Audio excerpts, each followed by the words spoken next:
صدقہ کیا چیز ہے؟ صدقہ اللہ تعالیٰ کی محبتوں کو پانے کا نام ہے۔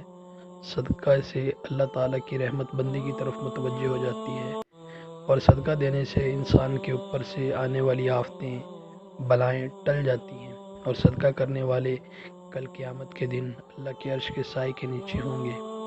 اور ہم اپنے ارد گرد دیکھیں، کتنے ہمارے پڑوس میں ہیں، کتنے ہمارے محلے میں ہیں جن کو ضرورت ہے، ہم ان کو چپکے سے دیں، کیونکہ چپکے سے جب کسی کو دیا جاتا ہے نا تو اللہ بڑے راضی ہوتے ہیں۔ اور اللہ تعالیٰ نے قرآن میں یہ بات سکھائی ہے، لا یسألون الناس الحافا، ایسے لوگ جو سوال نہیں کرتے ان کو ڈھونڈو، اور ان کو ڈھونڈ کر ان کی مدد کرو، اور ان کو صدقہ دو۔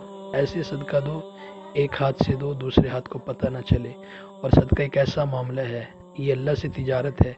جب کوئی بندہ اللہ کے راستے میں صدقہ دیتا ہے، اللہ دنیا میں بھی اس کو لوٹاتے ہیں، اور آخرت میں بھی اس کا بدلہ ضرور عطا فرماتے ہیں۔